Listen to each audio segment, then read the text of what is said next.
Good morning, everybody. My name is Carl Sims. I'm a policy analyst with the Council of State Governments, and I would like to welcome you to our webinar on navigating the anti-regulatory environment and the responsibility and liability of board members.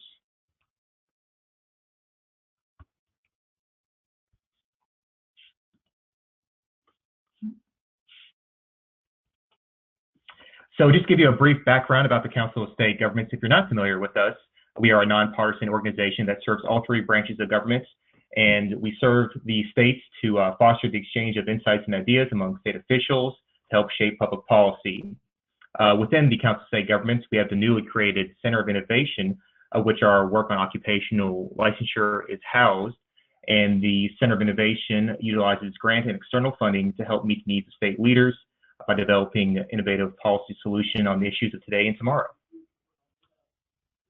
So a little bit about the project itself on occupational licensure.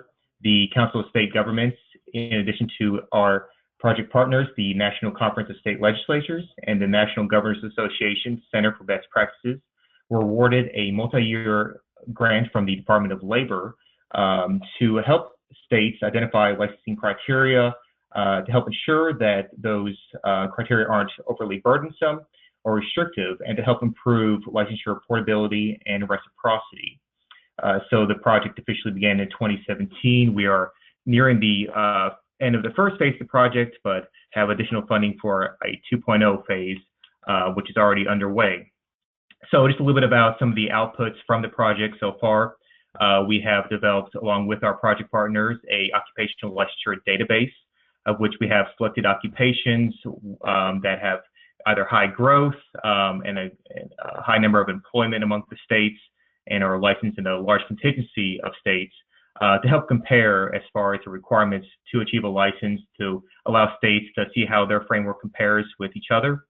We also have numerous policy reports dealing with populations that are more disproportionately affected by licensure.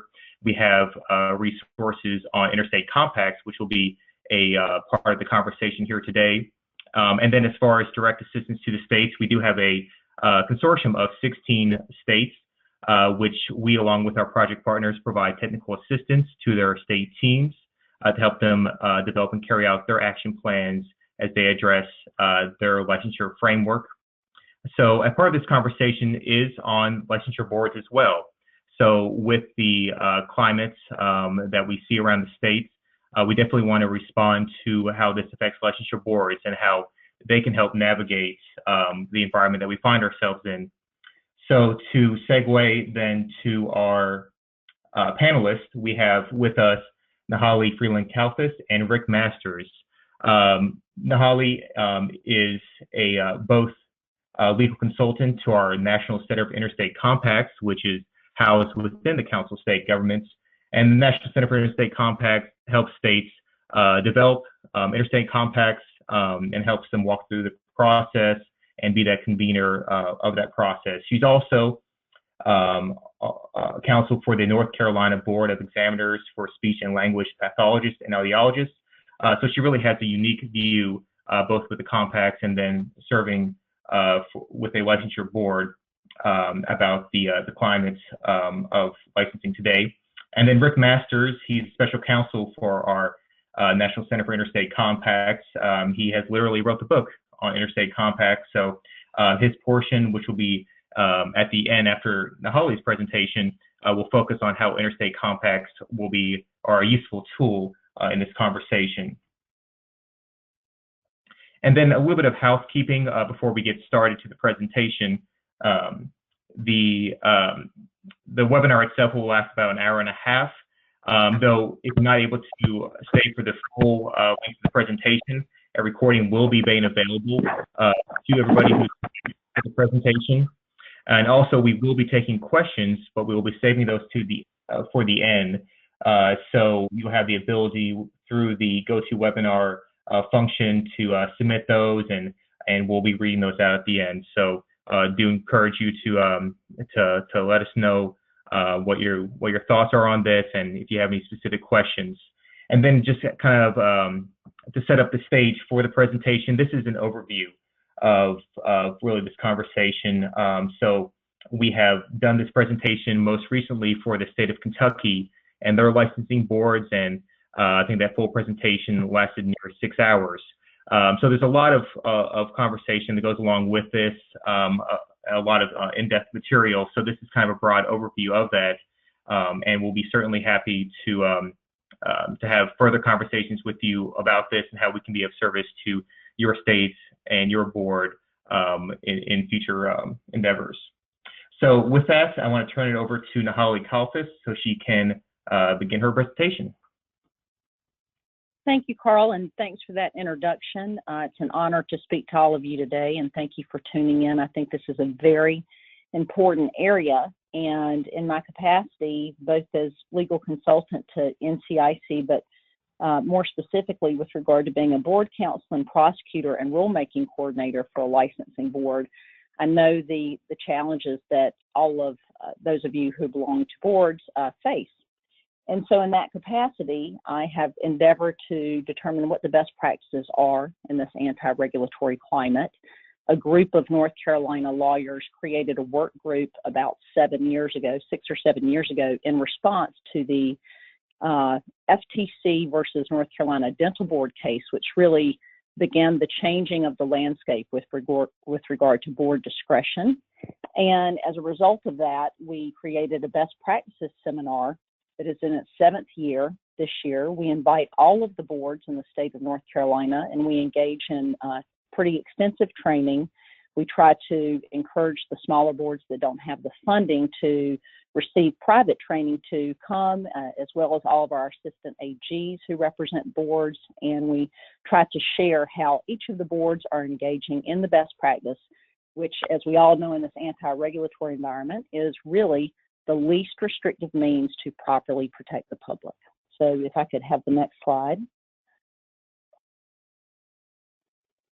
Thank you. So I have those colleagues who engage in this work group with me have been kind enough to share their materials, and I don't like to reinvent the wheel if I don't have to, and I like how my colleagues have handled some of these matters. What you're looking at is really how we view the world as regulators. So those of you on the call who are board members and staff, this is how we view the world. We're engaging in public protection. We want to ensure that our licensees have proper experience, have passed an appropriate exam, have the requisite amount of education, and continue their competency through continuing education courses.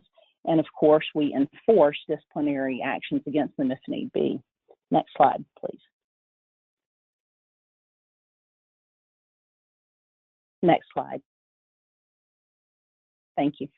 The disconnect is that currently this is not how we are viewed as regulatory boards. We are viewed as boards that create barriers to licensure portability, barriers to the property interests that licensees have in their license or certification.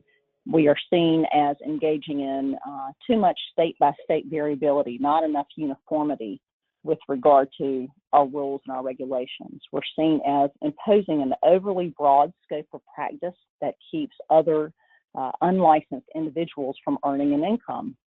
We're being seen as engaging in criminal history blackballing. I know many of you on the call have legislation in your states requiring that you determine a nexus before you just deny an applicant licensure over criminal history.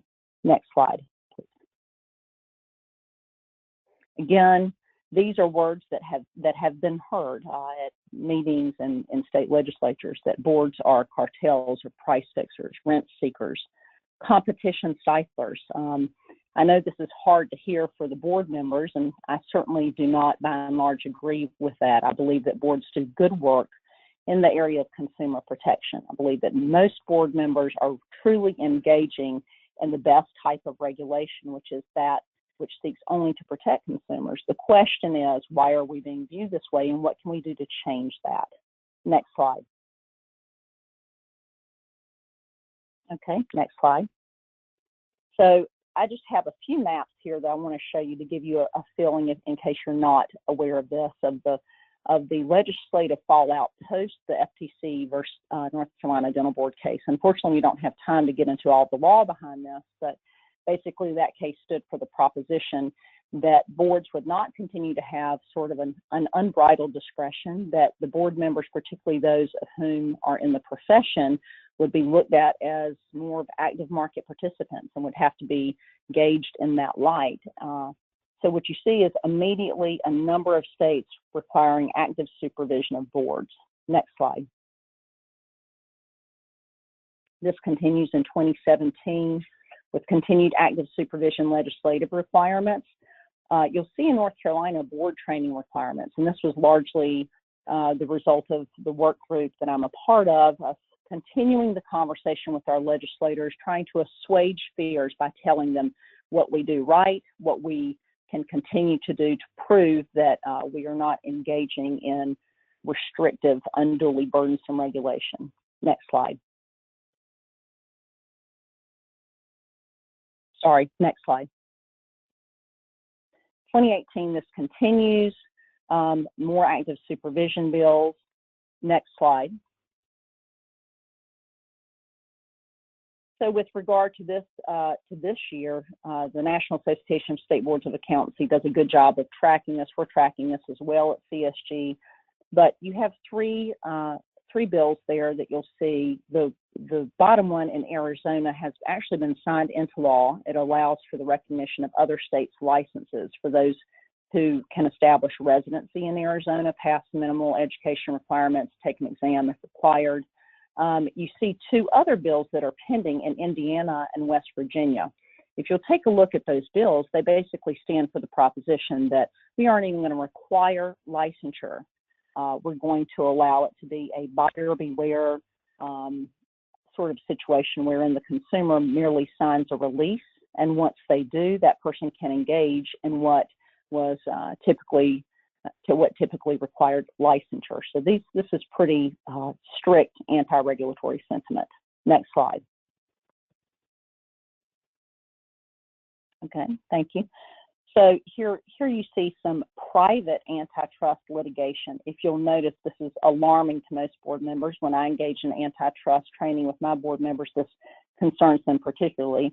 You see that in most of these states where these cases have proceeded, that the plaintiffs sought monetary damages. This is a mix of against board members in their individual capacities, against board member staff. You only have one state there where merely injunctive relief was sought. So this is a real concern. This is a concern to states. I want to be responsive to this particular sentiment and this litigation, specifically because I fear that it will prohibit us from being able to get good board members who have the experience and the requisite knowledge that is needed from a professional to engage in licensing and disciplinary measures. And what you see is folks who have been actually subjected to the potential for monetary liability. Next slide. So this is merely a map that's showing some of the private groups. These are private public policy groups that believe that regulation by the boards in its current environment is just too restrictive and that it needs to be reduced. Or in some cases, some of these groups believe that it needs to be eliminated. So you'll see some of, I have another chart with some of the groups, but in most of the states, there's some sort of activity that your legislators may be responding to. Next slide. 2018, this continues with groups such as Goldwater Institute, Foundation for Government Accountability, ALEC, and Institute of Justice. And what this really is telling us as boards is we need to be responsive. These are serious concerns. They're not going away. We need to act in the way in which our mission or our purpose within our statute states that we should act. We should be narrowly following our Practice Act mission. Next slide.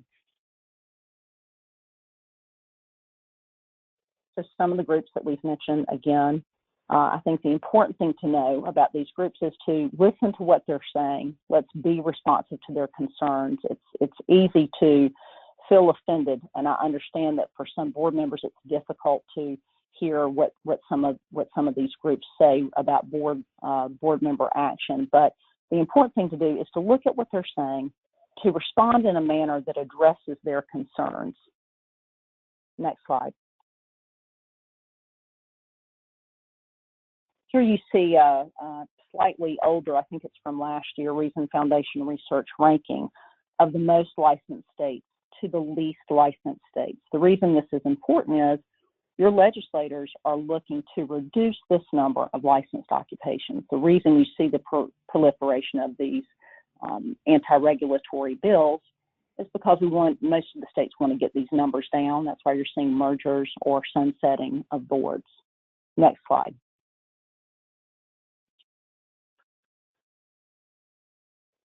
So you need to engage in this sort of questioning of yourself and your board every single day. Each state is wanting to increase economic opportunities, promote competition, encourage innovation. This is throughout all the branches of government. We're seeing this with regard to bills, with regard to case law, with regard to what is expected of you. So the question is, are you using the least restrictive regulation necessary to protect your consumers? We are not saying that it's important to lower your protectionism of consumers, continue it, but are you doing it in the least restrictive means necessary?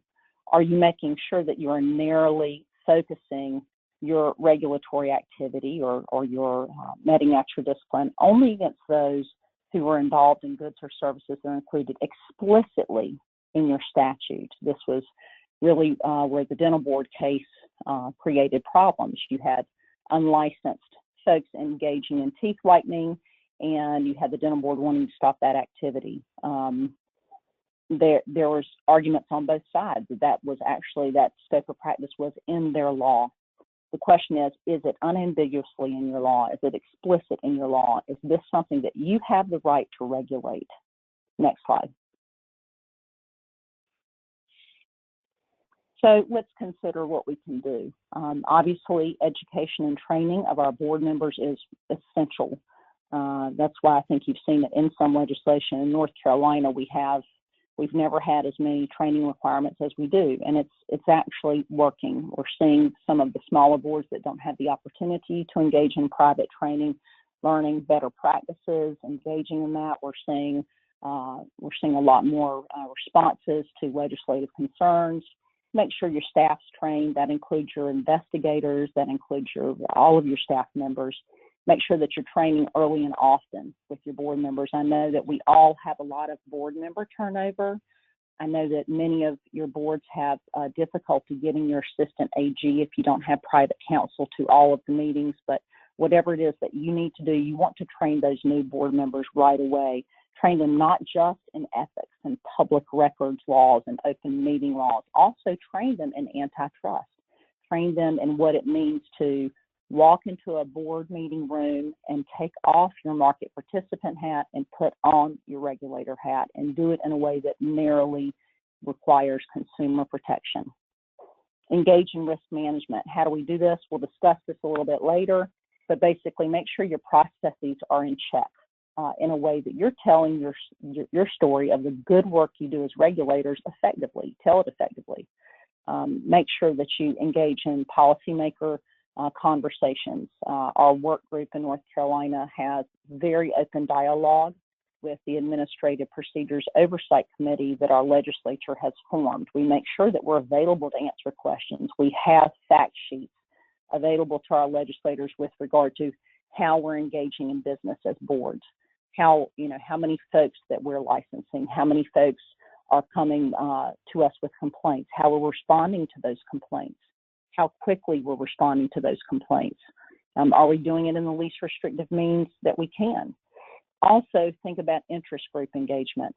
I like to tell the story of a former board member many, many years ago who used to draw a bright line between the associations and the state board. And his story was associations do things for people, state boards do things to people. Gone are those days. I don't think that we can engage in the belief that we are in complete opposition to our associations. Yes, our job is merely to protect the consumer, not to advance the profession. However, there are some areas where there's a nexus between consumer protection and licensee engagement. Make sure that you're keeping the communication lines open with your associations. There's a lot of work that can be done together in a preventative manner instead of a responsive disciplinary matter to help your licensees. Engage in training.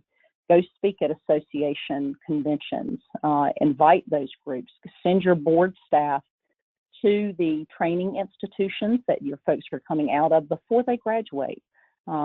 Give opportunities for your applicants to learn jurisprudence of your statute before they graduate. The association can help you with that. Next slide. Continuing this conversation, check on your processes. Make sure that your complaint investigation, prosecutions, meetings aren't showing any sort of appearance of conflict of interest. We're going to get into this a bit later, so I'll go kind of quickly through this, but make sure your statements are mindful. This is really where board member training comes in. Make sure that your statements to the public, to your licensees, to your legislators are narrowly focused, again, within what your prescribed mission is. Make sure that your actions are taken, any actions that are taken are pursuant to a clearly articulated state policy, almost always solely through your state statute. Yes, your rules are important. Make sure that your rules that you have promulgated are rightfully promulgated because they're allowed by your law. Make sure there's no ambiguity. I know a lot of you, much like my board, have concerns about opening your statute. I understand it. I understand that fear. However, if you have ambiguity within your statute and you're trying to issue out discipline or to deny license applications based on that ambiguous statute, don't do that. Don't engage in that. You need to have clear and convincing authority.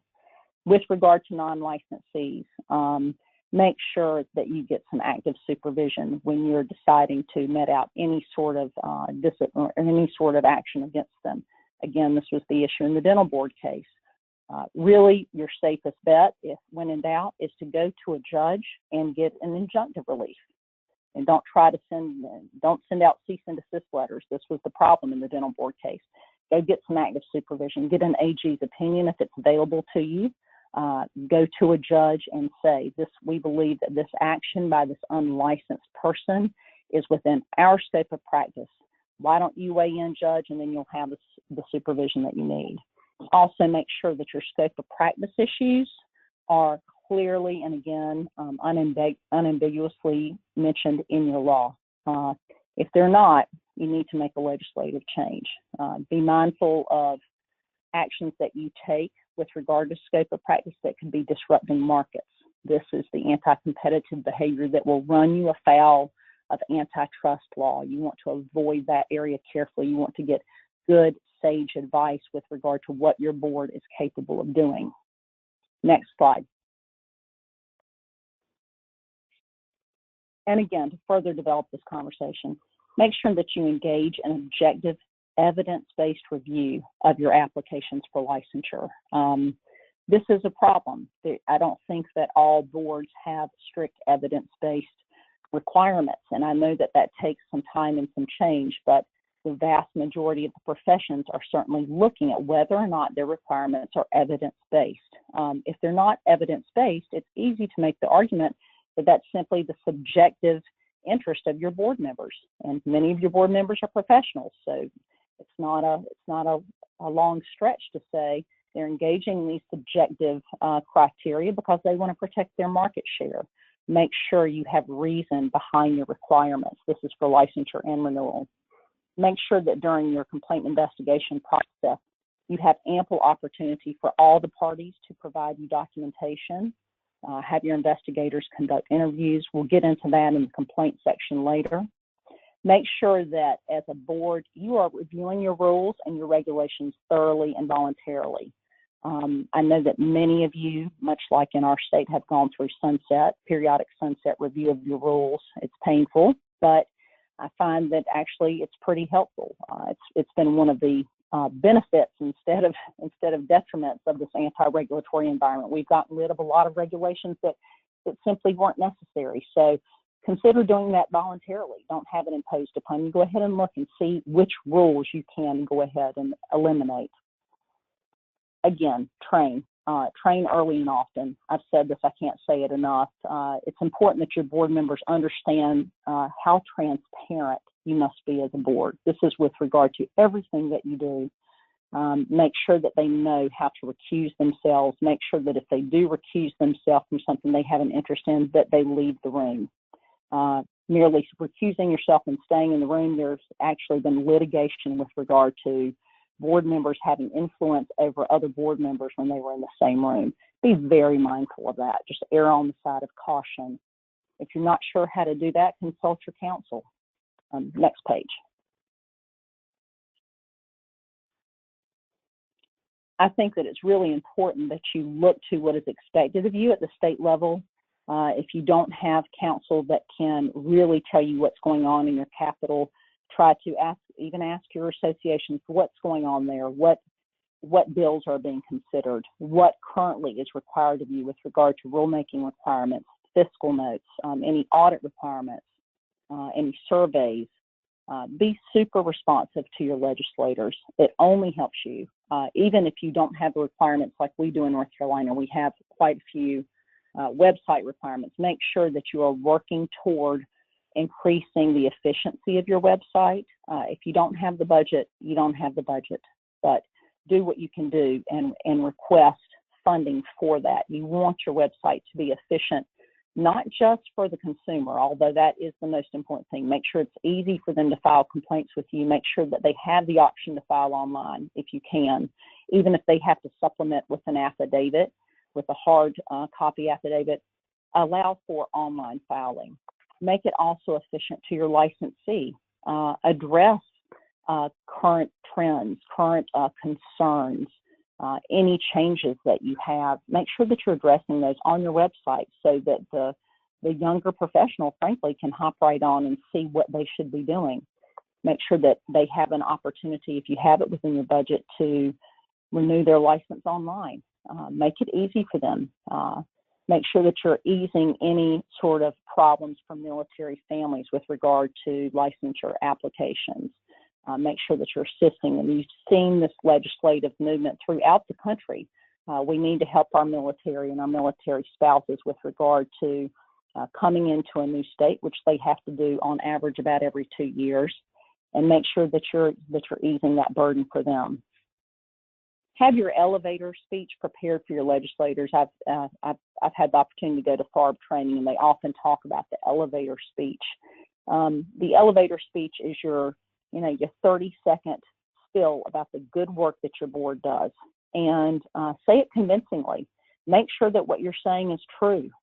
Do your minutes reflect your good policies and your good processes?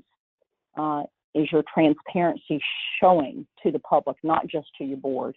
It's far more important what you're showing to the outside world with regard to your processes and those being correct than what you think you're doing. Make sure that you're doing it convincingly. Finally, don't just tell your story to the legislature, tell your story to the public.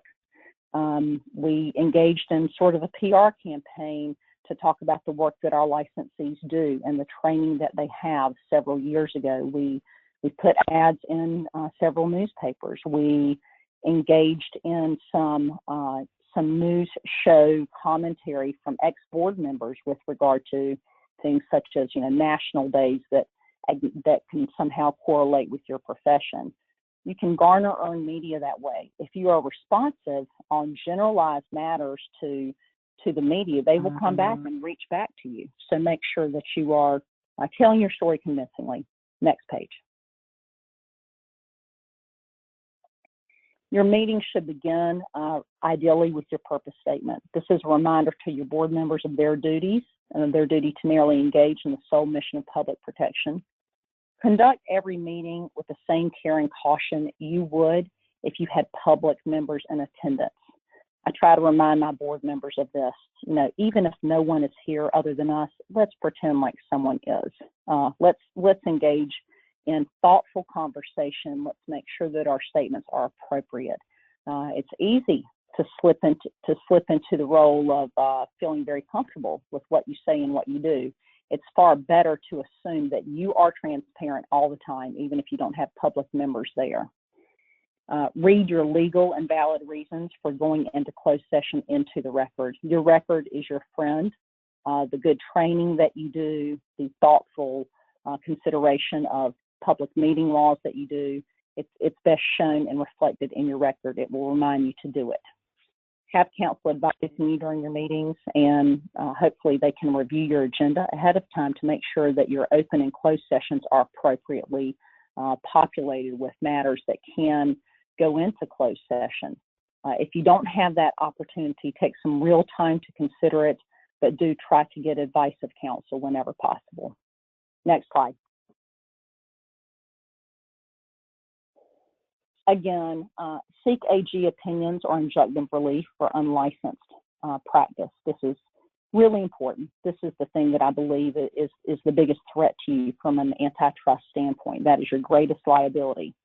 But mostly remember that if your board is repeatedly asking itself the question, is this action narrowly based on the sole purpose of public protection? If you're narrowly doing that without consideration of your professional's market share, then you're not going to run afoul of these antitrust laws.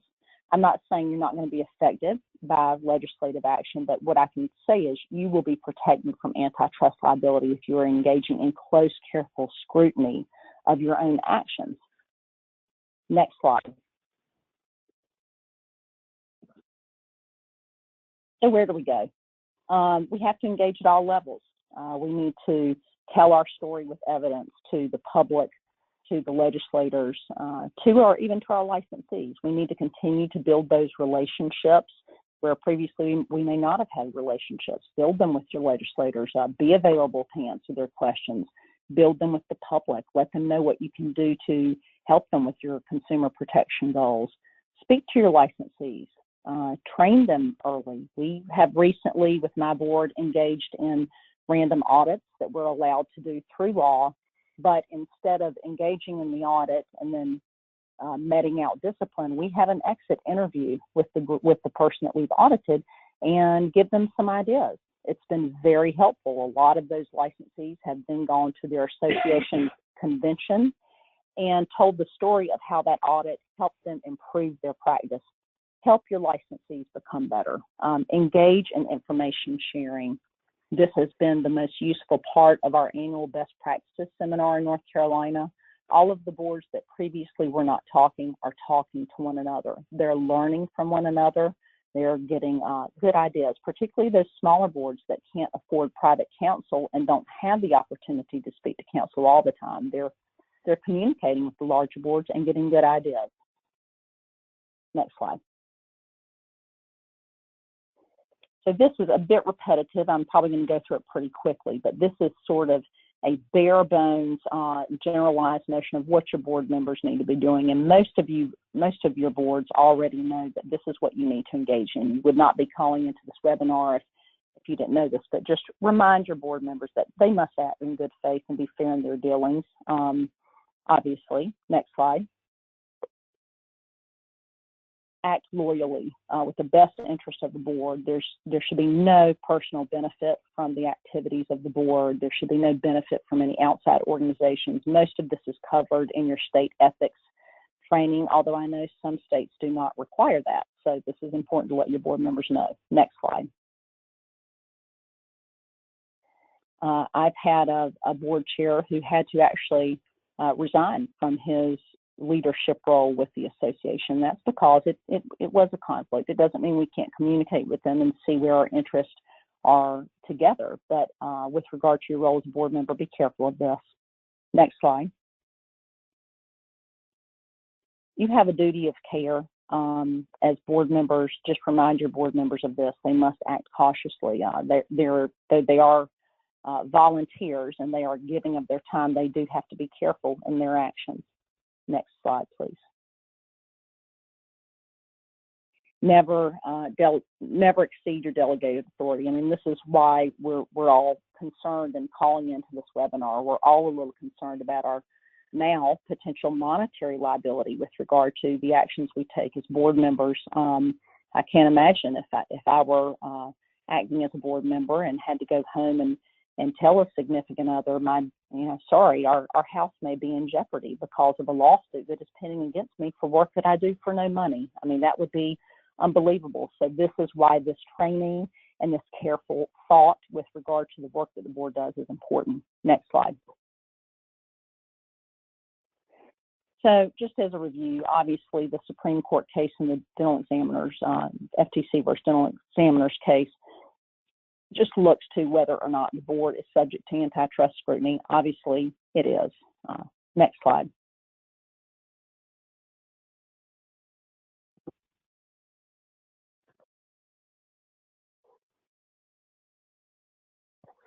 Next slide.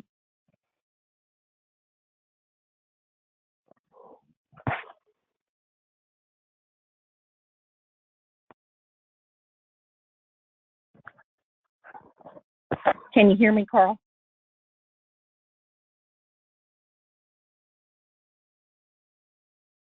Yes, we can still hear you. Okay, great. Sorry, I lost you for a second. So with regard to active state supervision, this is still up in the air. There is no case law that has definitively settled what will become active state supervision. Many states, and I've looked over the list of attendees, many of your states have attempted to handle that in legislation. Whether or not that will be sufficient for the court's purposes remains to be seen. Some recent case law and, of course, legislation is definitely trending toward the erosion of the Chevron deference. We don't have time to get into the law, but basically what this means is that the deference given to board members' discretion based on their experience and expertise and knowledge is just not being given anymore, not legislatively and not in the courts. A couple of states have gone so far as to say that it is against their law to give deference to board members, even if they are experienced. Basically, this area of law is saying that the more ambiguous the statute is, the less clear it is, the less deference will be given to the board members' interpretation of how to apply that statute. So get counsel with regard to statutory language that is not unambiguous. Next slide. So we discussed this a little bit. Next slide.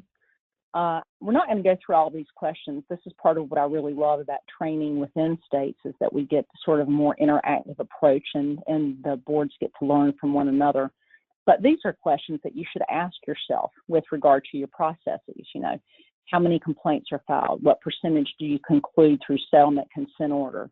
How do you conclude your complaints?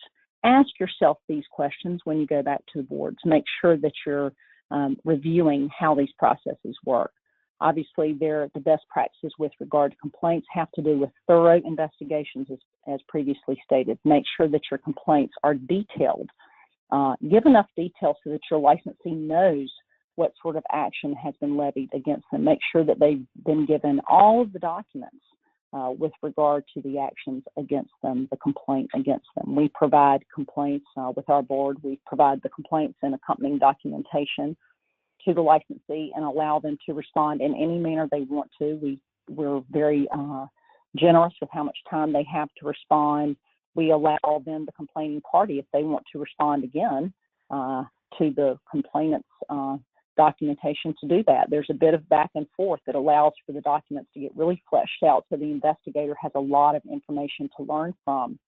Once that happens and our board votes to move forward with a probable cause hearing, then we make sure that all parties, and even if there's attorney employee, make sure that all parties receive the documents. We do not actually receive anonymous complaints. However, our board does generate its own complaints based on knowledge that they have of particular wrongdoing. Next slide. Make sure that the investigators that you're using are not communicating with your board members. You really want to create some real safeguards with regard to the process of investigation and complaining. Make sure that your board members are insulated, particularly if they are the adjudicators of disciplinary actions. If you're going to administrative law judge, then perhaps you can have more involvement from your board. We do have settlement conferences wherein a 2-member panel of our board will engage in settlement talks and hear information that an investigator would have already reviewed, but we make sure that that two-member panel would not engage in a formal adjudication if the case went on to hearing. We can talk about that a little further. Make sure that you have written reports, have a record of this investigation. Make sure that you're training your investigators. Next slide. Ask yourself these questions for the reasons that I just stated. Make sure that you're insulating your board members from knowledge of a matter that may go to hearing before it comes to hearing. When our board comes in to adjudicate a hearing, if it's one that I have not taken to an administrative law judge, they are seeing the documents and hearing about the case for the first time, for the very first time. They've not seen any documents prior to that time. This is different from how our processes used to work. We used to allow board members to review complaints. I would never allow that now. You need a third party, disinterested party, reviewing that. How we then report that information to the board, because like most of your boards, they must be the determiners of whether or not probable cause exists, is that we have the investigators create a summary. It is a sort of a basic summary saying that they believe probable cause exists or does not. We allow the board members to ask additional questions if they need to, but by and large, they agree with the probable cause findings. Once they do, a vote is held in open session to move forward with probable cause hearing. In most of the cases, I'd say 80% of our cases, we simultaneously determine that we will send a waiver to be signed by the licensee if they wish to engage in a settlement conference instead of a formal hearing. I would say close to 80 to 90% of our matters are solved via settlement conference, and then a consent order is entered into between the licensee and the board. Next slide, please. With regard to settlements, just make sure your process is transparent. Make sure it's clearly explained to the licensee. Make sure you're shielding those board members by getting that ex parte waiver. Have your licensee and their attorney, if they're represented, execute that detailed waiver and consent for your settlement procedure. Be cautious about who's participating in the settlement. One size doesn't fit all, so sometimes you have settlements where you will invite in the complaining party. In many instances, I have parents who are very concerned and they want to have a moment to speak to the licensee that they have complained against. In those situations, I will invite them to the settlement conference. Sometimes it's merely a billing issue that has been reported by a former employer against a licensee. In those instances, the documents can stand for themselves. Be generous in what you allow your licensees to offer in their defense. I don't know that I've ever objected to the inclusion of anything by a licensee. I don't want any licensee to ever say to me as a result of a settlement conference or the result of a hearing, you didn't allow me to provide something that would have defended me in this case. I don't want to run afoul of that due process concern. I allow things in generously. Be creative about how you conduct your settlement conference. Again, consult your counsel on this, but realize that least restrictive really means that you are thinking outside of the box about how to work with the professional while still protecting the consumer. Don't assume that you have to continue to do it the way you've always done it. Get additional ideas from other boards. Think about creative solutions. We've even had mediators come in with regard to cases that were very unusual cases and work with our licensee and the aggrieved complaining party. Next slide. Next slide. So with regard to communicating with your applicants, just make sure you're available. Explain your processes in lay terms. Do not provide legal advice. I can't urge this enough. I tell staff members and new staff members, remember, you can't give legal advice. Be very clear with your licensee that you can't tell them what they should do, what an outcome will be. Never promise anything. You can say these are just potential outcomes. Next slide. Again, just inform them that the board members are the only people who can make decisions. Be able to thoroughly explain what the conditions for licensure for them to receive the license again after discipline. Make sure that they are very clearly explained. There may be cases where there's a financial burden concomitant with the conditions your board has offered. I've had my board in the past offer for one board member to work with a licensee trying to regain their license because they couldn't afford to go back to school and take the class that we had suggested. So we created a course for them. Be creative. Be mindful of financial barriers to your licensees. And of course, if they're represented by counsel, do not speak directly with that licensee. Next slide. Assure them there's no prejudgment and make sure that your processes show that and make sure that that is happening in reality.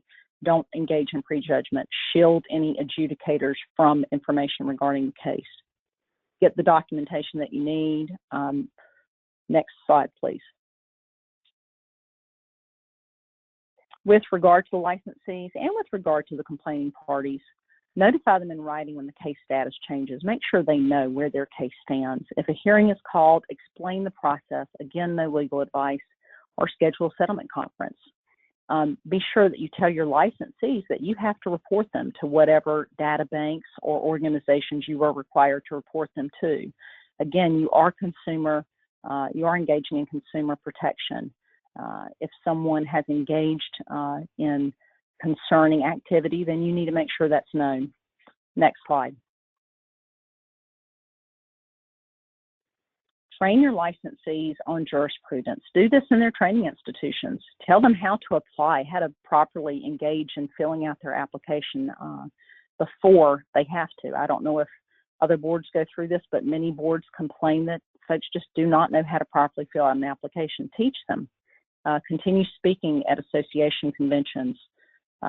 If you can, sponsor free continuing education if you feel it would be helpful to your current topics. Use audit processes only if it is clearly allowed by your regulation or your rules. Use them as a teaching opportunity. Next slide, please. Complaining witnesses, keep them abreast of where the case stands. Move as timely as you can. A lot of states are concerned about this. Explain the jurisdictional issues that you're dealing with.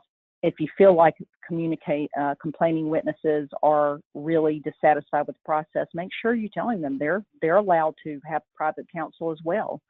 Clarify any allegations that you believe they have not thoroughly explained. Next slide. Copy them on correspondence. Be available to respond to questions. All the same things that you're doing with your licensees. Next slide.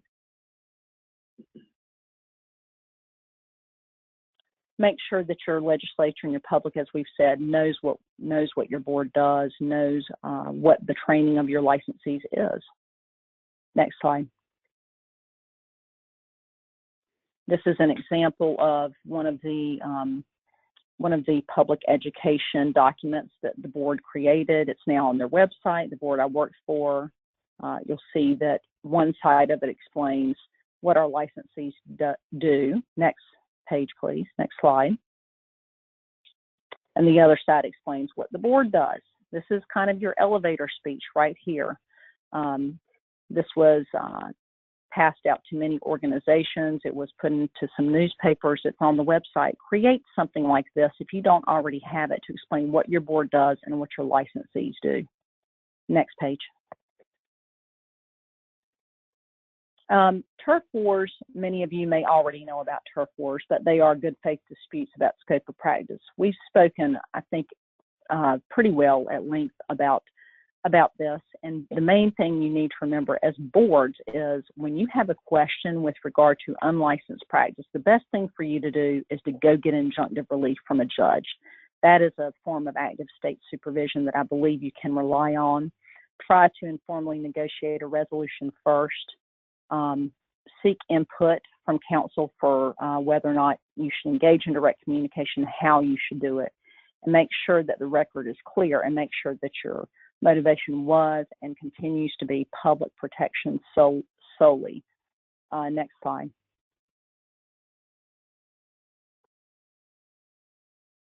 We can go to the next slide. Next slide. Sorry, I'm running through these. I'm going to give my colleague time to speak. So, next slide. This is a memorandum of understanding. It is something that you can construct to use. Many of you already use MOUs between yourself and another board where you may have overlapping scope of practice. I know that in some states, both physical therapists and acupuncturists can engage in dry needling. In some states, barbers and cosmetologists can engage in the same practice. In some states, hearing aid dealers and audiologists can engage in similar scopes of practice. So if you feel like you're having a problem with that and it's repeating, see about a memorandum of understanding with the other board. Next slide.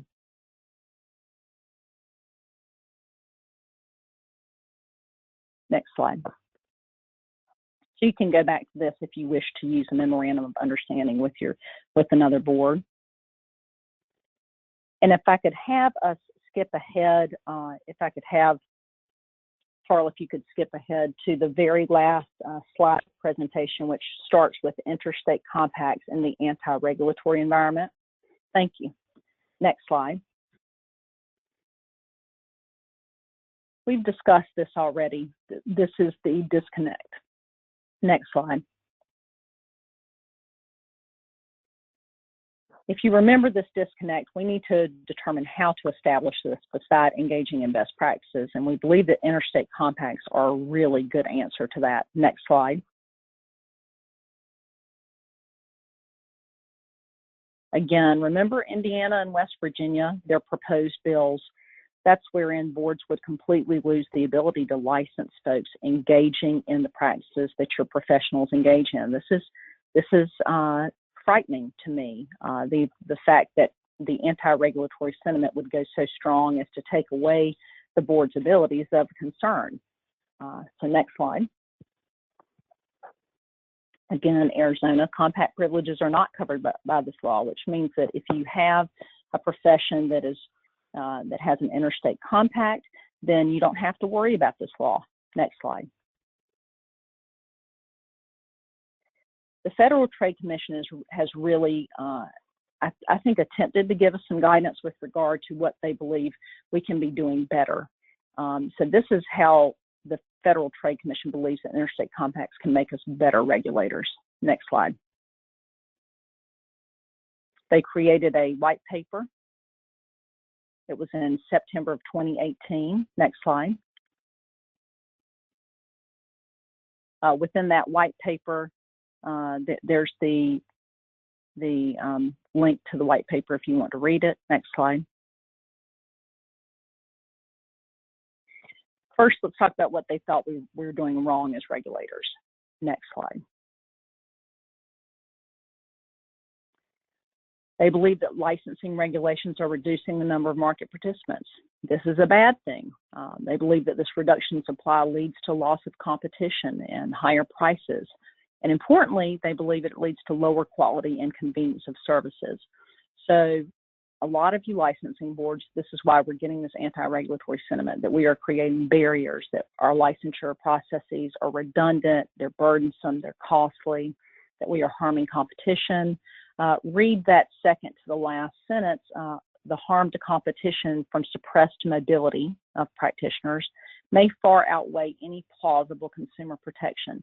So that's a frightening way to look at things, isn't it? I mean, as boards, we think that we're always doing good work for consumers. We have to really look at whether or not the work we're doing outweighs the negative effects of suppressed mobility, meaning we're not allowing certain licensees to come in and provide access to care.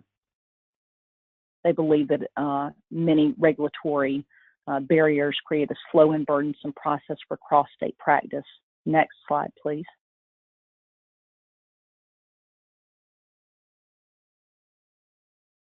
So just a restatement of what the FTC believes is bad about current regulation. Next slide. So this is what they think we can do better with interstate compacts. Next slide.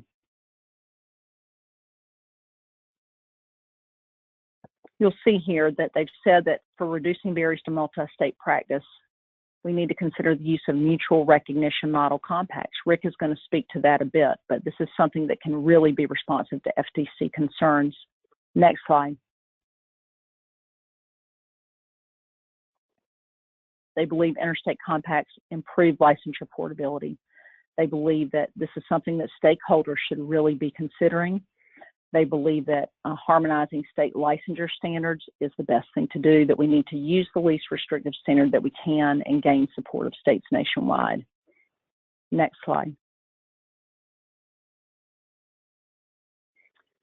This is a nice segue to go into Rick's conversation, but he was cited, I think, over 16 times in this white paper.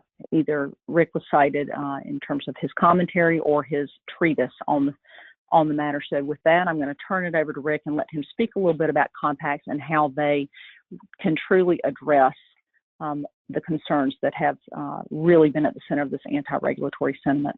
Rick? Thank you, Nahali, and we'll try to make this mercifully short so we have some time for questions. And I think Carl, we can just go on to the next presentation, which we'll start with a description of compacts. I just want to give you enough information so you can be familiar with these instruments. So as we discuss how they can be used in the occupational licensure setting, you at least have some context within which to view them. Interstate compacts are creatures of the federal Constitution. The compact clause of the Constitution has been there since the Constitution was ratified in 1789 and represents the prescience of our founding generation to arrange for a significant governmental form, which is what we usually refer to as sub-federal and supra-state. It's in between that space between federal regulation and state regulation. And in essence, an interstate compact is a statutory contract that allows states to enter into statutes which also constitute contractual agreements among themselves to uniformly regulate a particular area of concern. And because these mechanisms are premised on the Constitution, we have a long history of both the use of these compacts as well as legal precedent for their use and application. So I think they clearly are an effective means of cooperatively addressing problems that are recurrent across state lines, require common regulation, and require a uniform basis on which to do it. And the magic of the interstate compact, if there is some, is that it allows states to uniformly regulate without giving up sovereignty to the federal government or asking the federal government or having the federal government come into a particular area and preempting the state's ability to regulate. And certainly occupational licensure qualifies as one of those areas which states have always traditionally regulated. Next slide. If we had to divide the compact universe, I just want to let you know that there are a couple of hundred of these instruments that have been formed and entered into by the states in the form of statutes over the past 240 years of our history. Generally speaking, they fall into three categories. In the earliest days of our republic, they were used to resolve boundary disputes between really the 13 original colonies under the Articles of Confederation, and then among the states for that purpose since the Constitution was ratified. We also have a large number of compacts that are used to manage natural resources. As I like to say, show me a river basin and I'll show you an interstate compact, because we have natural resources throughout this country that straddle state lines and require multi-state control. And compacts are frequently used as a way to regulate those natural resources. Thirdly, and more broadly and increasingly, states are using compacts to form administrative structures that are controlled by the collective governance of the states, which have jurisdiction over a wide variety of recurrent transactions that are traditionally and have traditionally been under state control, such as state transportation, mentioned environmental matters, education, corrections, public safety, and many other areas, and including occupational licensure, in which states have been involved more recently, probably more than any other area in which interstate compacts are being used in this early part of the 21st century. Next slide. again, these are creatures of the Constitution. We have precedents within our Constitution and a specific clause, which is featured on this slide in Article 1, Section 10, Clause 3 of the Federal Constitution, permission for states to enter into interstate compacts. And while the compact clause seems to suggest by its wording that consent of Congress is necessary for all of these agreements, the Supreme Court in a number of cases has made it clear that consent of Congress is not required unless the compact infringes upon some fundamental power of the central federal government that has been enumerated in the Constitution. If states are simply engaging in regulation over areas that they have traditionally regulated and already have the constitutional authority to regulate, congressional consent is not required. So suffice to say, areas such as occupational licensure do not require the consent of Congress in order for states to enter into these agreements. And so that issue is not a problem. And we have a slide here, or a case here on this slide, which is one of a number of cases holding this proposition. Next slide, please. Today, we have about 215 active compacts that have been enacted during our history among the states. On average, every state is a member of at least 24 compacts. There are some that are involved in more than that, some less, but on average, about 24 compacts have been adopted by all of our states. There's even precedents for international participation of Canadian provinces in compacts like the Driver License Compact, compacts involving the Great Lakes and some other issues. As I said, originally, we used them for boundary disputes. Now we're using them for multi-state regulation of all sorts. And actually, the hallmark example of a interstate compact used for regulatory purposes began back in 1922 when the Port Authority of New York and New Jersey was formed, which today has about an $8 billion budget, controls all public transportation between New York and New Jersey, and its own police force. So I think it's safe to say regulatory structures formed by interstate compacts clearly have precedence going back as early as the early part of the 20th century. Next slide. Here's a map that you may find useful showing the breakdown of the number of compacts adopted by each state. And again, I think it's clear that these mechanisms are used by states for multi-state regulation. And while some legislators may be less familiar with these instruments than others, as I said, every state has gone to the well for solutions by interstate compact at least 24 times. Next slide.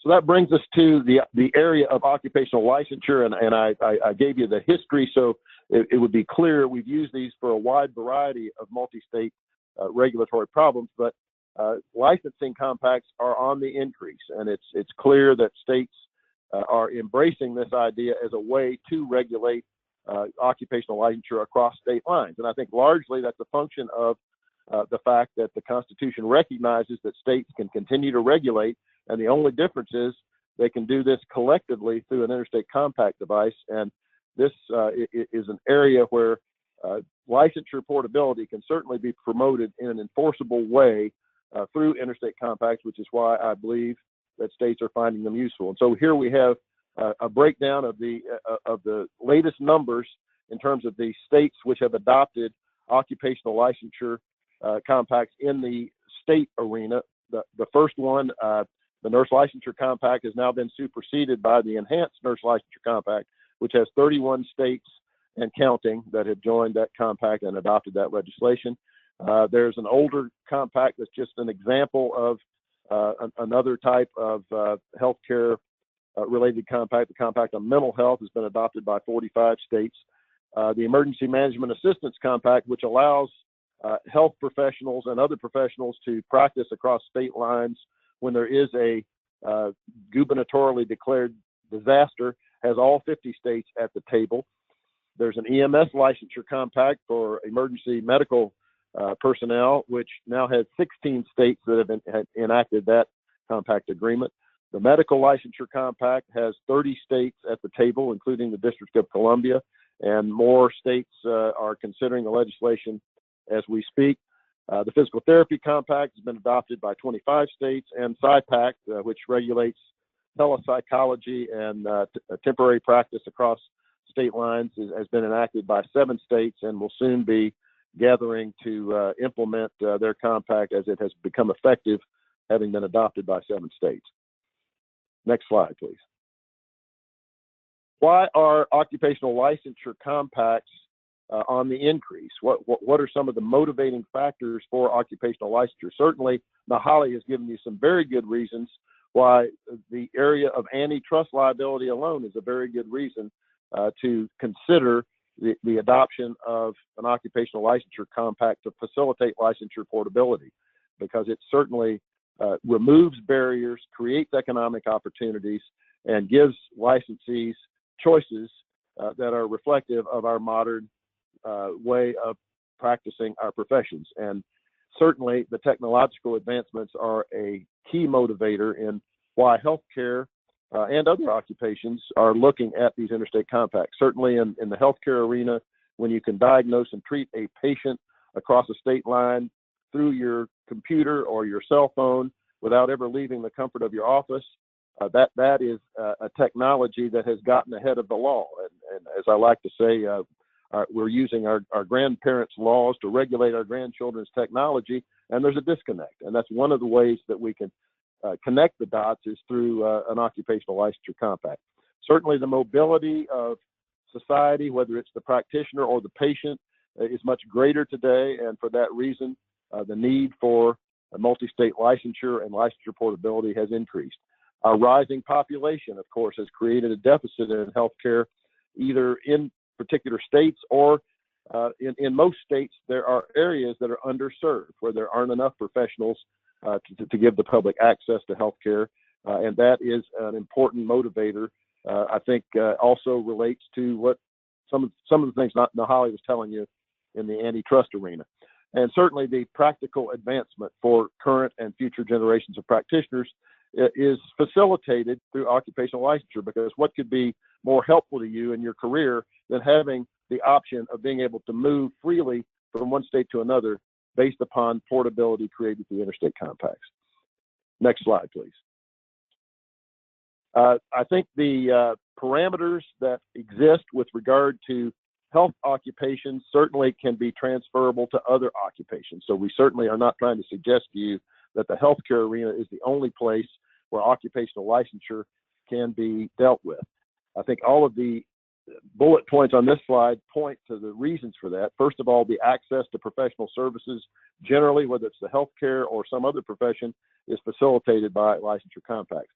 Enhancing the state's ability to protect the public as well as their health and safety is critical. It's reflected in that FTC report that Nahali told you about, and more importantly, it's the fundamental function of licensure generally to protect the public. That's why we do it.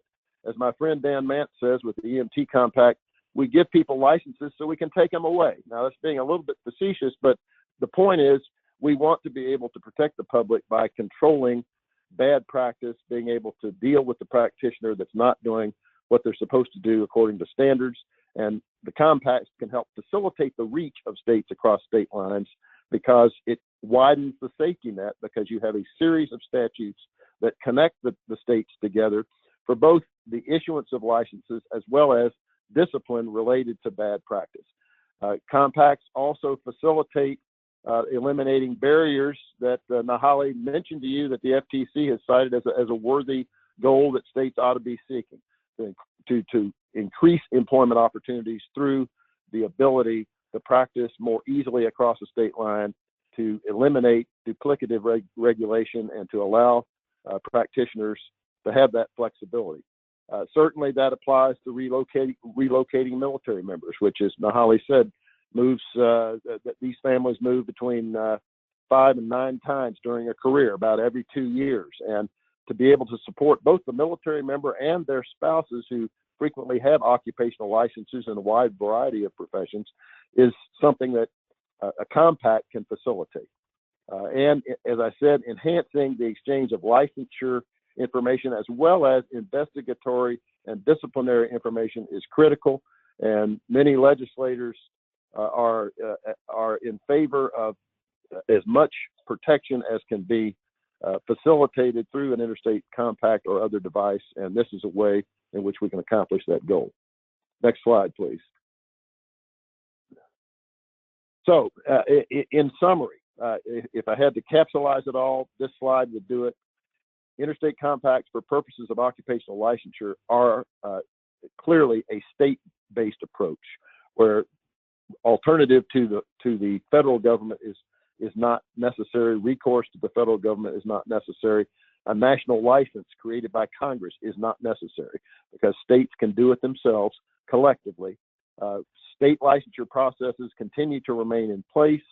Licensees can become part of the compact or not based on their own voluntary choice. And importantly, state practice acts are not impacted.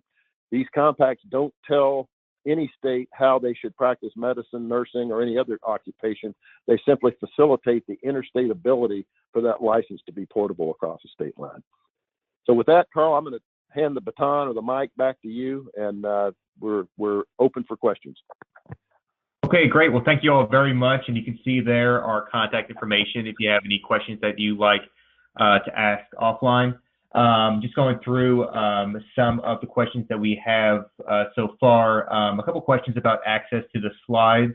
I do know that some of the material was proprietary, borrowed from other sources, so we'll have to check with them to make sure that's okay, but we'll definitely look into that. We did have one question, and Holly, I don't know if you want to take this one. At our agency, after the investigator submits their written report to the board, and if the board finds a violation, the board gives direction for settlement. The investigator will negotiate settlement with the respondents, and when terms are reached, the investigator will draft the settlement agreement for approval by the board. Do you see any issue with this approach? I do not. I think so long as the board is the actual determiner of whether or not probable cause existed, and then is the actual determiner of the actual discipline, I think that is acceptable. I know a lot of nursing boards engage in a very similar process, and that's not available to all boards because some are too small to have investigators. I'm assuming that investigator is an employee, but even if they're not, I think that it could be defensible. So I don't necessarily have a problem with that structure. Of course, I don't want to speak out of turn since I don't know your state's laws, but in general, in passing, it sounds acceptable to me. And many boards handle investigations and complaints and settlement processes very different. That's why I like to go through those questions. I really like doing it in an interactive setting, which of course we can't do here, but I think there are many different ways to tackle settlements, and I don't see a problem with that. Okay, great. And then Rick, we had a question about other reciprocity models outside of compacts. Do you have any kind of comments on those, maybe how they kind of relate in use in relation to compacts, or choosing between those different models? Yes, there are a variety of approaches that have been used among the professions that have chosen interstate compacts as a means of facilitating license portability. The most common approach is known as the mutual recognition model, where one state is the state of licensure, typically the state where the practitioner resides, and then all of the other member states that adopt the compact legislation recognize a privilege to practice, which is equivalent to a license across state lines. Now, there are some professions, such as the medical profession, that have used what I would call an expedited endorsement model, where practitioners actually receive a license in each state that is a member of the compact. But in both models, it's only necessary to apply one time in one member state, pay one fee or set of fees that is distributed if needed, if that's the model that's being used among the member states. And then each state is bound to a series of agreed criteria through which both the licenses will be issued as well as discipline conducted among the states. how this differs from what is referred to as reciprocity. First of all, it allows immediate licensure to be recognized after you complete and comply with the uniform set of criteria. The day you qualify as a licensee who has become licensed under a multi-state compact agreement, you can begin practicing in any of the member states. Reciprocity, on the other hand, is a state-by-state ad hoc process where you have to go to each state really in the same way you would get licensed, and in some cases you'll have similar requirements that may reduce the number of additional things that you have to do to become qualified to be licensed. But in all of the reciprocity models I've seen, you don't enjoy that immediate benefit that a compact gives you to immediately begin practicing in all of the other member states once you qualify for the criteria. It also creates some uniform enforcement mechanisms that aren't provided under reciprocity. And prosecutors like Nahali seem to like the idea that under a compact, when you perform a practice that's below the standard of care and harms a patient, you can be disciplined in your home state, even though that violation occurred in some remote compact state, just the same as if the violation occurred in the state where the practitioner is originally licensed. So those kinds of disciplinary economies of scale are very helpful. And I think that's another issue that significantly distinguishes a compact from reciprocity. Okay, and then we have a question for Nahali. She mentioned having court reporters transcribing hearings. Is recording them sufficient? The answer can be yes. Since we are talking about best practices, with regard to formal hearings, my preference has always been actual transcriptions with the court reporter present, because I don't want to ever have any sort of issue with a licensee saying, well, your board administrator was recording it and she left something out or didn't press record. I'm not saying you can't do it. Many boards do that. And again, speaking of economies of scale, if you don't have it in your budget because court reporters are expensive, then certainly, record. My preference is a court reporter, particularly for a formal hearing. Settlement conferences, absolutely not. Sometimes we don't even record settlement conferences. It might be good to, but if I do that, I make sure I have the express permission of my licensee, of course. But for a formal hearing, that's a preference for me. But I think you probably would still be okay with just a recording. Okay, and then we have another question for Rick. How do interstate compact states handle the issue that different states have different prohibitory statutory language regarding felony convictions? How would this affect IC reporting? Well, one of the functions of the compact is to attempt to establish a uniform manner of treating that issue. Certainly the concerns about the degree to which a person should be penalized because they committed a felony perhaps at a very young age and then change their behavior dramatically. Is it fair to make that a complete bar to licensure?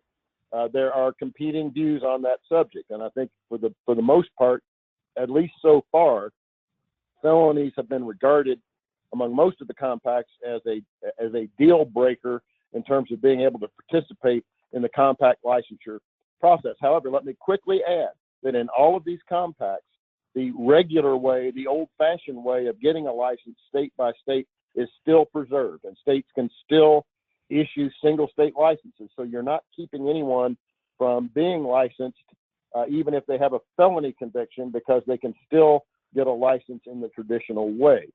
The disagreement that seems to be the most problematic right now is misdemeanors. Do we want to limit an ability of a licensee to have portability because of a misdemeanor? Some believe that it should only be for misdemeanors that are directly related to the profession, and that something like reckless driving or an old DUI or something shouldn't be considered as a bar.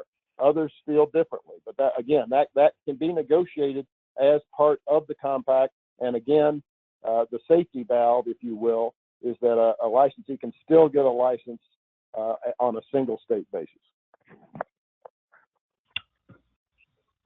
Okay. Now I have one for Nahali. You mentioned FARB training.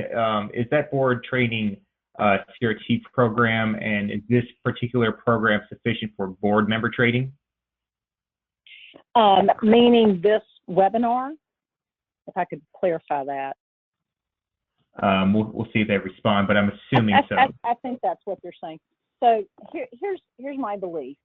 Any training is better than not engaging in training, of course. I do believe that with regard to board member training, with regard to antitrust liability, you want to go a little bit deeper than we've gone today. For instance, the Kentucky PPC model of training that we engaged in recently did go a little bit deeper with regard to complaints and investigations and all the processes that boards go through. But they also had folks from the state of Kentucky speaking specifically to that state's public records, open meetings, and ethics laws, and procurement laws. So I think that with regard to thoroughly training your board members, you definitely want to have this broad, overreaching concept of antitrust training, but you also want to have knowledge with regard to your state-specific public records, open meetings, transparency, procurement laws, ethics laws. It needs to go deeper than an hour and some change with regard to some slides. I believe so. And different states have different requirements for training. Some states legislatively have required additional training and within certain time frames. But if we're speaking to the best practice is to engage in this training. I did mention FARB. There are a lot of resources. There's FARB and CLEAR training. A lot of them are quite good. I've learned a lot from FARB. Again, here within CSG, we're providing training as well. So what you want to do is just make sure that, number one, you start with immediate training of new board members through your board council. They should be able, I train all new board members within 2 meetings. They will never have attended more than 2 meetings without my training. And I sit with them for about an hour, and we go through our state laws and we go through our own jurisprudence, and make sure that they thoroughly understand their roles. And then after I do that with our board members, we typically send them to some private training at least once a year. That's within our budget, and we do not have the same rules that other states have. We don't have travel restrictions like some other states have. So I know that's not available to every state. But you want to do the best training you can. I think that this is a good start. I think you can go a little deeper.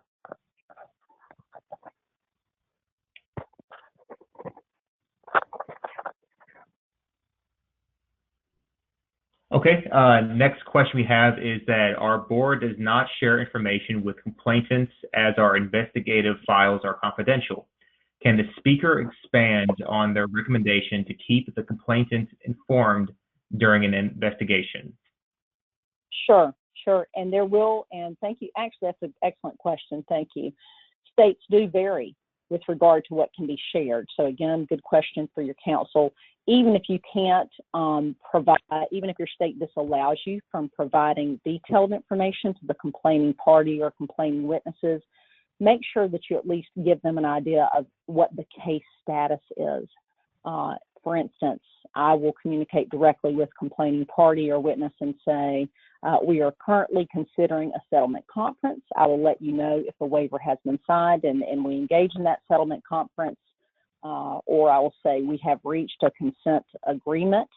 I think most states that could be public, and frankly, for best practices, it should be. When you've had a disciplinary hearing or settlement conference, the outcome of that should be public. We used to engage in a lot of non-public settlement, consent settlement orders. We don't really do that much anymore. If you're doing something that's not transparent and not public, it should be something very minimal, like just a slap on the wrist. Sometimes we'll have a non-public letter of instruction, but anything beyond a letter of instruction, particularly within the professional fields of professional occupational licensing fields, most things have to be reported to a data bank, certainly with regard to the health-related fields. With some of the other professions, perhaps not. But if you're engaging in some sort of discipline, you're letting that out, you should be able to share that final outcome with the public, including the complaining party. But at a minimum, if those files are sealed, that's fine, and you can't do that. Speak to your attorney about it, but at least let them know what the case status is. You don't want a complaining party, which is the consumer you're serving, to not know where you stand and that the board is trying to respond to their concerns. Just keep them abreast as much as you can. All right, thank you. And we are approaching the end of our scheduled time, and it looks like we'll have more questions than we'll have time to answer. But I will say that we will definitely take note of the questions, and we will get back with you individually. You do see our contact information up there, so if there's anything else that comes up, please let us know. But we will get back to you on the ones that are outstanding. Just again to reiterate that we will work on providing you both a copy of the presentation. We'll be sending that out as soon as we have it available to everyone who's registered for this webinar. And then as far as slides, we will have to work on that again.